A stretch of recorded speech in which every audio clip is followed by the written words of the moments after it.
Hello and welcome back to JM Football. My name is Justin Penik. This is Dalton Feely. We're going to be talking about our final 2023 All JM NFL team, and it's all brought to you by the DraftKings Sportsbook. Dalton, we have a lot of fun this year. I think this is our fourth time that we're doing this year. We've had a lot of fun talking about the best players in the NFL. Without further ado, let's get into it. And we're going to start off with the most valuable position in sports, the quarterback position. And it's kind of crazy that this guy, while I agree, he's number one in a lot of categories. I think he's been overall the best statistical quarterback in the NFL. He's probably not going to win MVP. And he's probably not going to even win Offensive Player of the Year. And that is, we have Dak Prescott. I think it's very crazy. You know, Dak Prescott statistically has been arguably the best quarterback for a majority of the year. Him and Brock Purdy. Lamar Jackson's surgence towards the end of the year, Baltimore winning the 1 seed, really shot up his MVP candidacy, and it looks like Lamar's going to win, and I totally understand why. However, you know, I was debating on, do I go with the most valuable route? Do I go with the guy the most, the statistical route? It's so, we've talked about on power rankings, Lamar, you know, like it's so hard to judge Lamar statistically because he does so many things that a lot of guys can't. For me, doing this list, I wanted to go on it with a guy that I don't think is going to get a lot of love in terms of nationally and actual award recognition from the NFL. Like you said, he won't win MVP or Offensive Player of the Year, most likely. So I wanted to give a little love to Dak. Dallas had a really good year, historic year for the Cowboys offense, most points scored at home in franchise history. But Dak, first in touchdown passes with 36, highest completion percentage with guys who've thrown at least 300 passes, big time throw percentage first, turnover worthy play percentage second. I mean, that's the biggest difference right here from last year. Dak leading the league in interceptions and not really turning the ball over and a nearly as high of a clip, which is amazing. EPA per play second. Dak Prescott, I know he has struggled a couple games and on the road, especially like that Miami game. But that said, Dak's had a really good year, and I believe he does deserve some love. Yeah, for sure. And that you talked about turnover worthy play percentage and the lack of turnovers that the Dallas Cowboy offense has had, while also continuing to keep their foot on the gas and push the ball downfield, get the ball to CeeDee Lamb, create those explosive plays. Brandon Cooks has come along towards the second half of the year as well.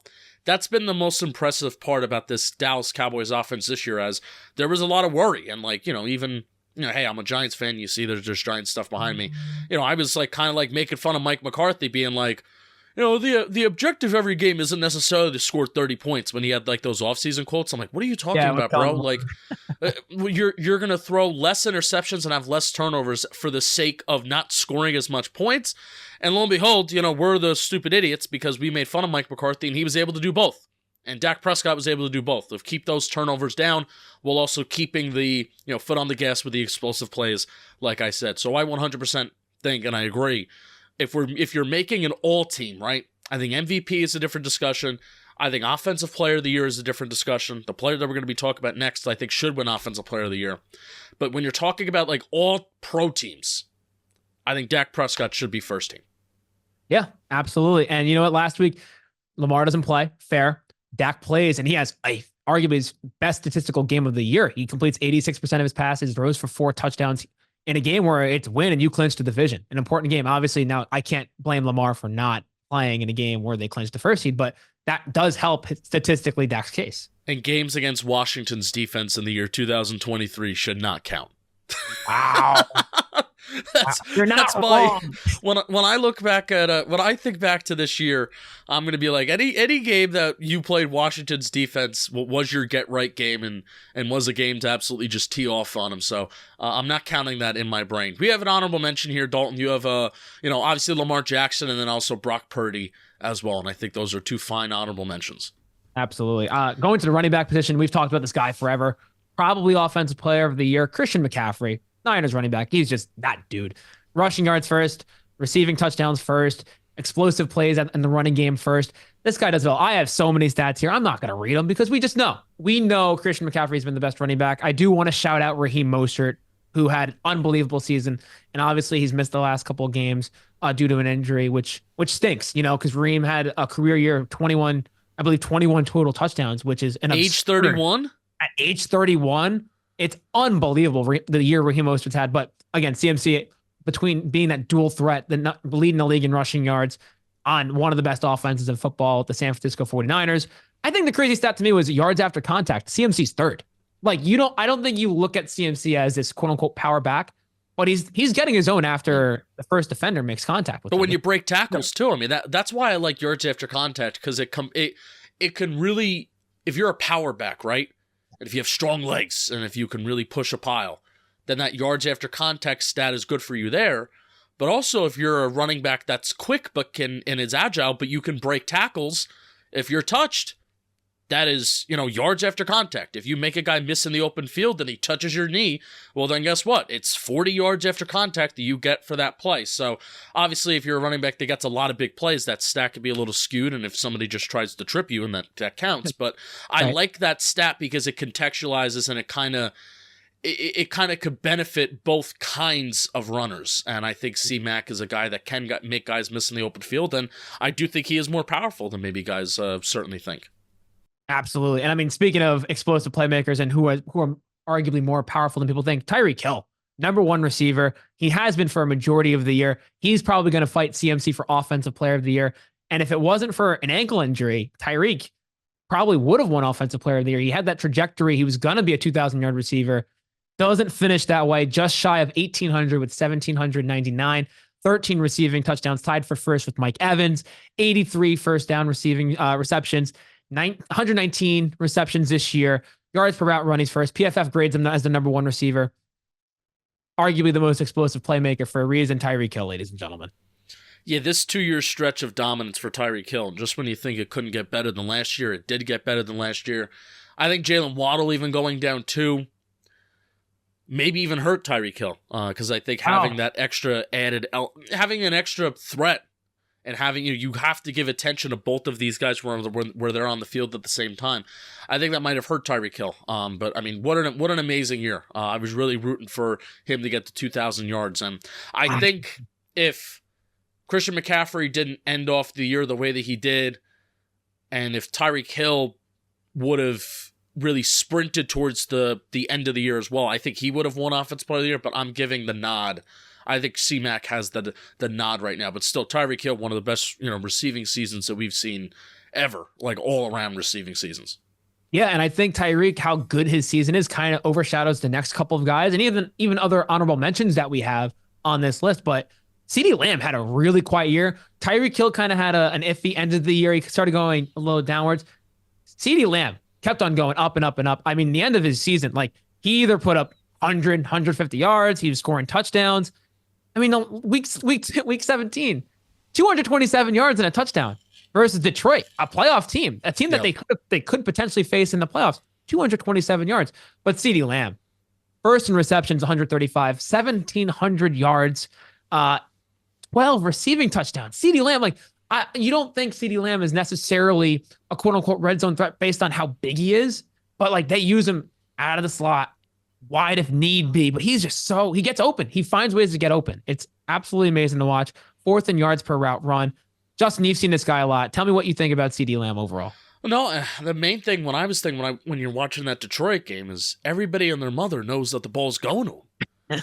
That's the crazy thing. Where in years past you have Amari Cooper and CeeDee Lamb, and CeeDee Lamb got a lot of criticism. We've talked about this on past All JM shows, where CeeDee Lamb got criticism in the past because, you expect him to be a wide receiver one, but he's just not doing it.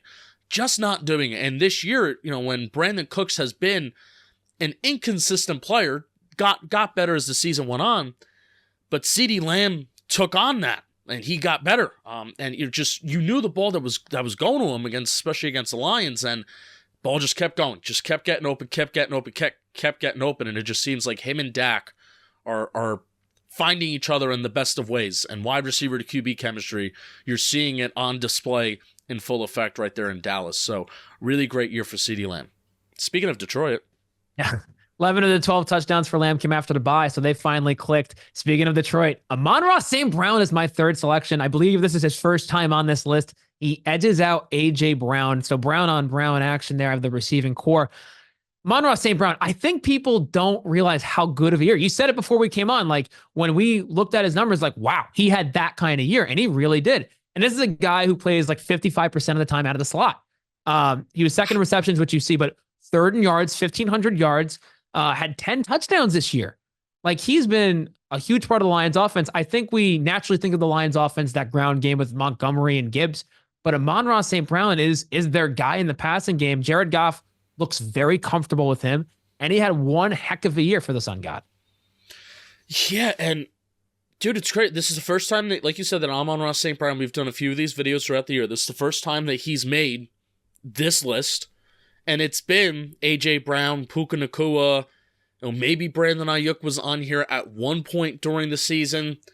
And those are obviously some other honorable mentions that we have. And Amon-Ra, sneaks on this list. And man, like, you really lay it out like this. Second in receptions, third in receiving yards, third in first downs, and, tied for fourth with 10 receiving touchdowns. It's like, man, that Amon-Ra's good, and that he's having a good year, but having a top 5 year like this, kind of, went in one ear and went out the other. So good for Amon-Ra St. Brown. Not surprised, because the dude's a freak, and he's been a ton of fun to watch. I think he was a 3rd-round draft pick, and really fun to watch his rise.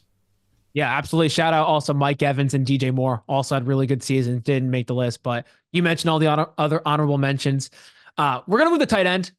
This is a surprising one for me because of, I guess, a great end of the year. George Kittle. I think it's your favorite tight end's favorite tight end, which is George Kittle. Receiving yards, 1,000 yards receiving, yards per reception, 15.7 out of a tight end. Like, when you think of a natural tight end, you're thinking, catch, go down. The old Jason Witten types at tight end, but that's not who George Kittle is in this Niners offense. No. PFF grades him first in both offensive grade and receiving grades. It really also shows how good he is as a blocker too, which you got to give a little love, right? For the tight end, if you're going to play that role.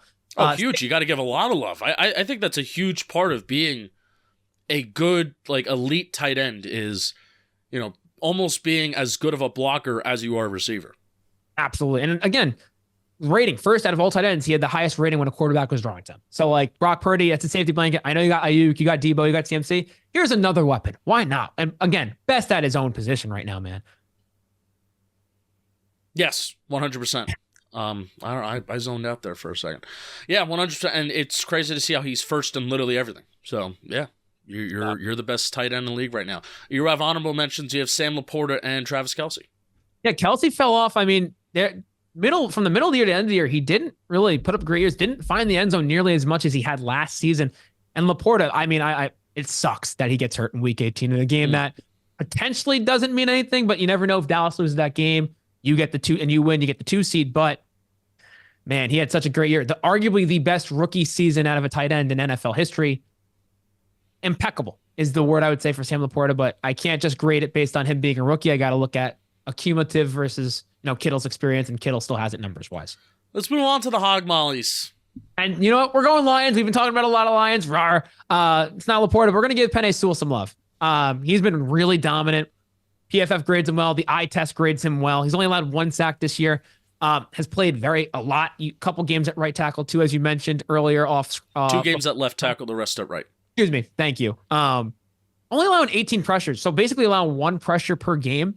Very good clip if you're going to be playing tackle in the NFL, man. He's a good run blocker too. He's one of the reasons why they've been a relatively good run offense this year. They've kind of cooled off recently, but Penei Sewell, when he came out of Oregon, I was like, this guy's a dude. And I'm just so happy that he's really been that dude for Detroit's offensive line. Yeah, for sure. Your second selection is somebody that I want to talk about a little bit more. Oh, of course.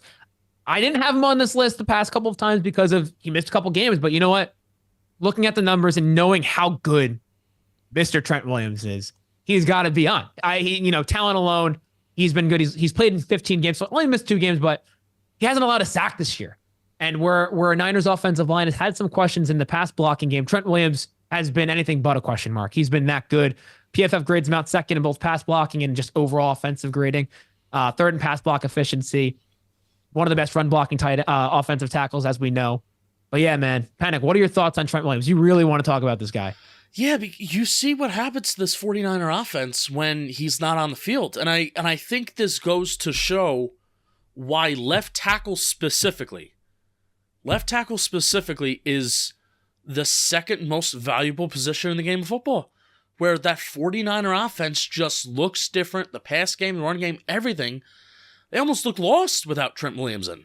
there were a couple games earlier in the year where you didn't have Debo and Trent Williams, but then, Trent Williams starts to, get hurt and go down. I think he's struggling with some injuries even right now later in the year. And again, there's questions around that 49er offense and what they can do.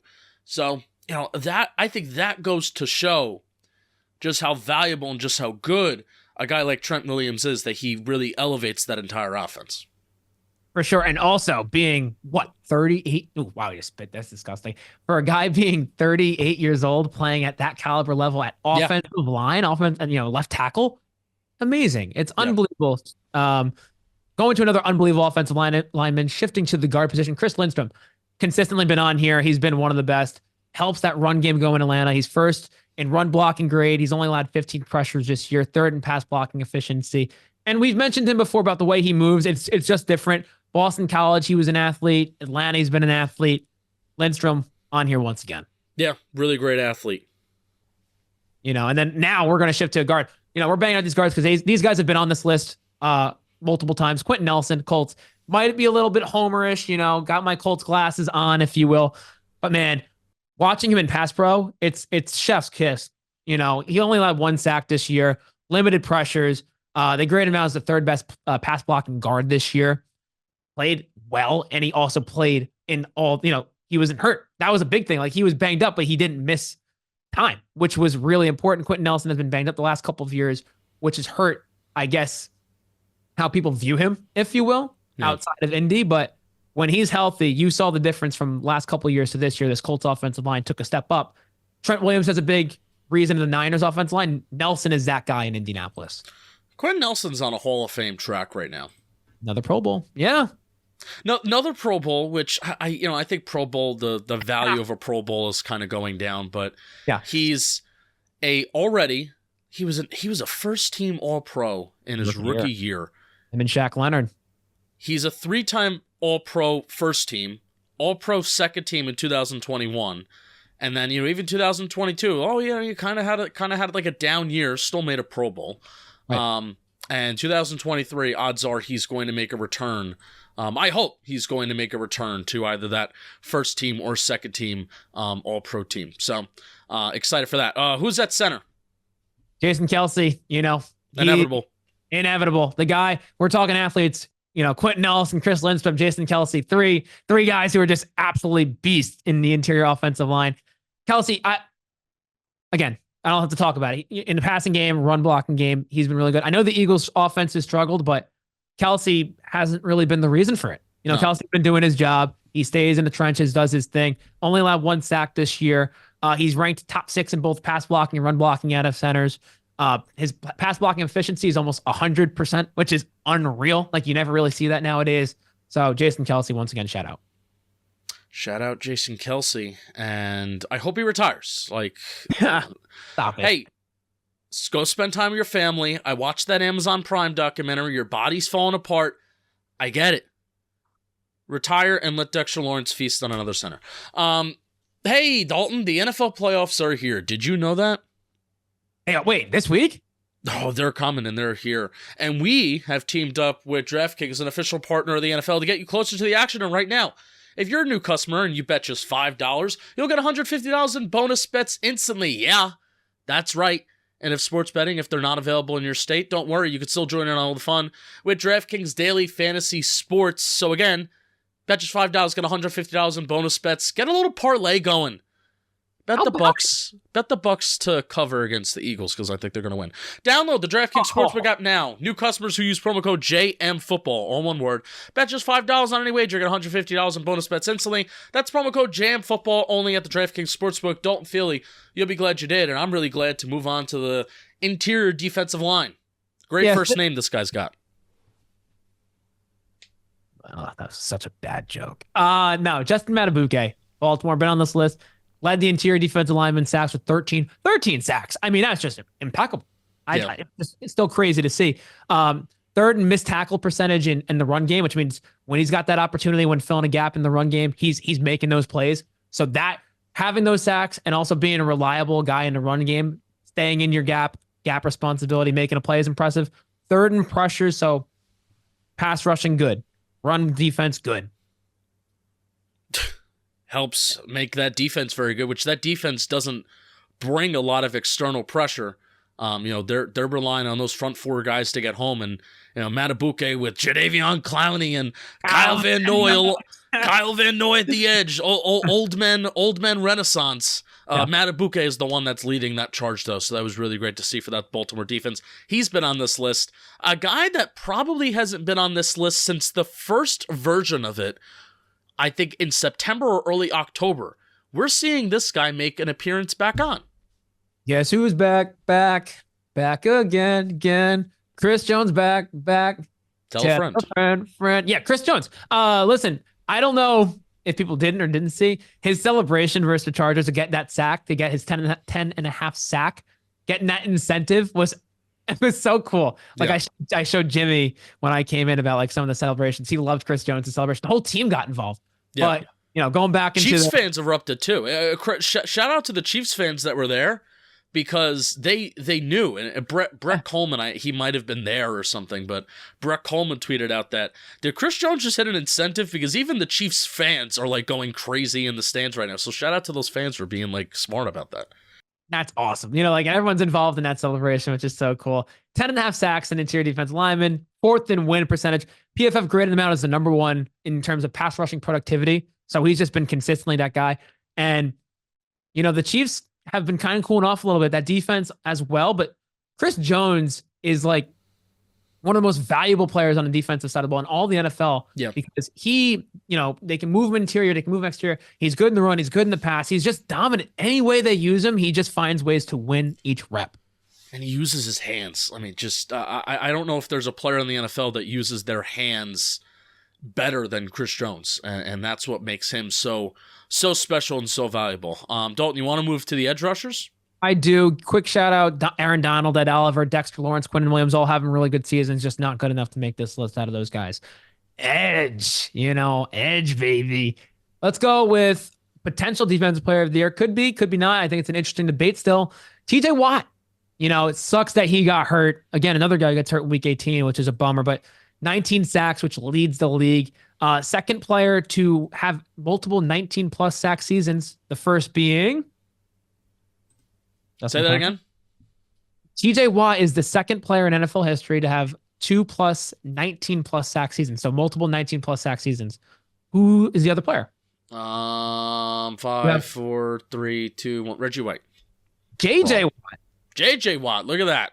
I saw that on Saturday. It was very interesting. Runs in the family. Some would say Derek Watt position change. No, but TJ Watt on another really good season when he's healthy. Last year was a down year. Plays in 10 games. Doesn't get that sack total like he usually does. Gets back with 19. And he's a really he's an athlete. He has a pick this year that early in the season where he had that touchdown was really cool. Had 3 fumble recoveries, 4 forced fumbles.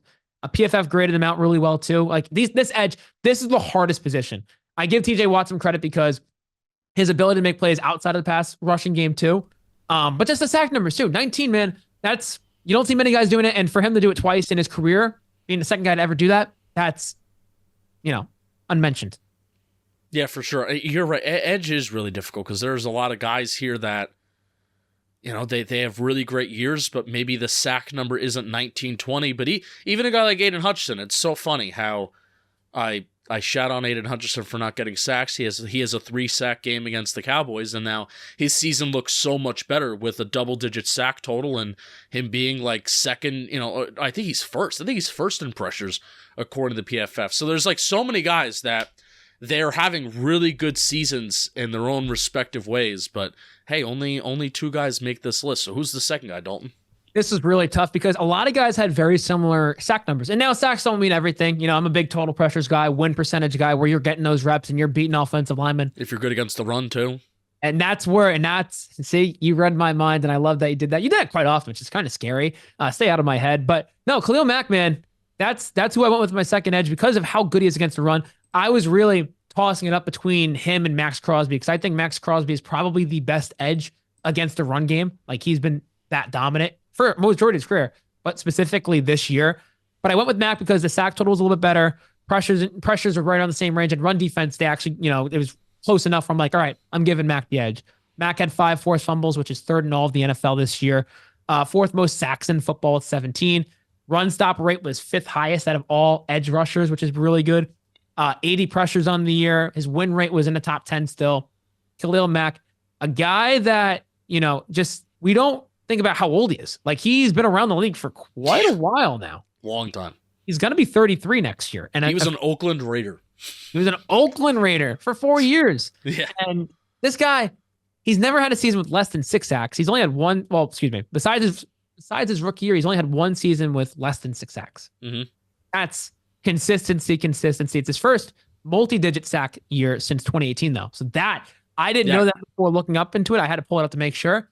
That's a really good bounce back year by Khalil Mack. No, it's been a minute since Khalil Mack has been like this good. Yeah. Which, I mean, this type of year was Khalil Mack's the majority of his career, with Oakland, and then he was in Chicago. Like, this was who Khalil Mack was. Yeah. And then take a little backseat, you get older, fine. But man, a renaissance year that came out of nowhere. Shout out to the olds again. Dalton, let's Allen, Garrett, Crosby, and Hunter Parsons. Sorry, don't yell at me. I'm sorry. Let's go to the linebackers. Let's go to the corners. Let's go to the safeties. But we'll start off with linebacker. Easy. This is one of the quickest ones we could do. Fred Warner. Guy does it all, man. 132 tackles, 4 picks, 2.5 sacks, 4 forced fumbles. Rating allowed in coverage, second lowest rating. So, I mean, not only is he putting up numbers, like, he's preventing guys from doing damage in the passing game, which to me, like, looking at linebackers, you got to be good against the pass now. We're in this stage where, running used to be more important. It's kind of taking a back seat to this pass game. And Fred Warner, he does it all, but I'm really impressed with how he does in the pass game, because PFF grades him out as a top 10 linebacker in run defense coverage and pass rush, which is, I've been saying unreal a lot, but unreal. Well, that's because these players aren't unreal, and Fred Warner is inevitable. Give me the second linebacker, because this is where it gets way more debatable, and there's certainly we have honorable mentions here on guys that I think this list could even be longer. Yeah, we were debating this too. I went with Demario Davis, and a guy who's been a former All-Pro. He's been really good. 121 tackles, 6.5 sacks as a linebacker. I was really shocked to see. I know he's been a really good pass rusher this year. I didn't know 6.5 sacks was in his bag. Like, that's impressive to me. Completion percentage and coverage, first out of all linebackers in the NFL. He's allowing the lowest completion percentage. One of the best linebackers in coverage, second in yards per reception allowed, 6.6. First in completion percentage allowed. He has been that good, and he's still that good. Yeah, absolutely. Corner. I know you wanted Roquan Smith. I'm sorry. Deron Bland. That's right. I did want Roquan Smith, and that would have been my pick. Thank you for remembering for me to talk about that. Yeah, no worries. I got you, my man. Cornerback, Deron Bland. All I got to say, leads the league in picks, 9, has 5 pick sixes, most ever. He hadn't recorded one in a while. He didn't record another pick 6 since our last episode, but that's it. Deron Bland. Next, Jalen Johnson. He's going to get a contract. Good. He's going to get a big contract. That Bears defense really did turn around. Once they got Montez Sweat, Eberflus had like one guy at every level at a minimum. They became a really good unit, but 4 picks for Jalen Johnson allows the lowest rating in the NFL, 33.3. So basically, quarterbacks were actually better throwing the ball into the dirt, spiking it, than throwing the ball at Johnson. Unreal. First in yards per reception allowed, first in PFF coverage grade, 4th in completion percentage allowed. He did everything. I know he missed some time, but Jalen Johnson was a really big impact on that Bears defense when healthy. Yeah, I even want to mention with Deron Bland, too. He's really, really good as a run defender, which I think in today's NFL, having a cornerback that is good against the run is necessary. We were talking with Sales Steve in the office, and he was like, if you have a good corner who's good in coverage, it's kind of like, it's all right if he's not the best run defender. Well, okay, maybe it's fine if you're not the best run defender, but you can't be a liability, because there will be teams that will run at you. They will intentionally run at you. You need to have, you need to be a good run defender as a corner in today's game if you want to be recognized as the best. And that's an underrated part of Deron Bland's game that nobody has really talked about. Jalen Johnson has been on this list before. This next guy has not been on the list before, and he doesn't like grade out the best, but still want to talk about who he played this year. Dalton, talk about him. L'Jarius Sneed is a guy, I don't want to say, I call it the Revis position, where you are going against their number one. It's like, listen, you got to lock up. That is your role. You're locking up. He had 2 picks. That's not really what he is as a cornerback. I think there's really 2 cornerback types. It's either your ball hawk or your lockup. And L'Jarius Sneed is more of that lockup type. He had a really good year. 4th in completion percentage, 5th in rating allowed. This is my favorite stat. This is why he's on this list. He did not allow a touchdown all season, most coverage snaps without allowing a touchdown. And he was facing primarily number one receivers the entire year. You want to go through it? Let's go through the list, shall we? Detroit, first week, Amon-Ra St. Brown. Right now, he's in the slot too, right? Yeah, but they would move a little bit, but they didn't shadow, but he was on him. You have Jacksonville, Calvin Ridley. Chicago, DJ Moore. The Jets, Garrett Wilson. Minnesota, Justin Jefferson. Denver, Sutton had a really good year. Sutton or Judy, whatever. Yep. Overall, he faced Devontae Adams, Tyreek Hill, A.J. Brown. He faced a lot of these guys. He held his own, if not did better. Really impressive year. L'Jarius Sneed. Stephon Diggs. I love on Diggs. Stephon allowed one catch on 7 targets for 1 yard against the Buffalo Bills week 14. He had a great year, man, locking up. No touchdowns allowed, most snaps. Shout out. Going to safety. I love safety, man. I really do. I love a ball hawking safety. I'm like that Ed Reed type, but we have guys that do a little bit of everything. Gonna shout out your guy. I have the order wrong. I wanted to shout this guy out first. Antoine Winfield Jr., Justin Penik, one of his favorite players. Did a little bit of an audible there. Yeah. 3 picks, 6 sacks, 6 forced fumbles, 4 fumble recoveries, 122 tackles. The guy does everything. And week 18 saves a touchdown, potentially saves the Bucs season. DJ Chark reaches for the end zone. Antoine Winfield Jr. says, absolutely not. Smacks the ball out, fumble. Bucs get the ball back. Oh, that's the rule that everybody loves, right? Yep, out of the end zone.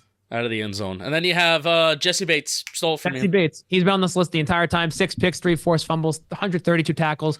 All pro. He's great for that Falcons defense. I loved watching him play at Wake Forest. I love watching him play at Cincinnati. And now I love watching him in Atlanta because he is such a good safety on that back end, man.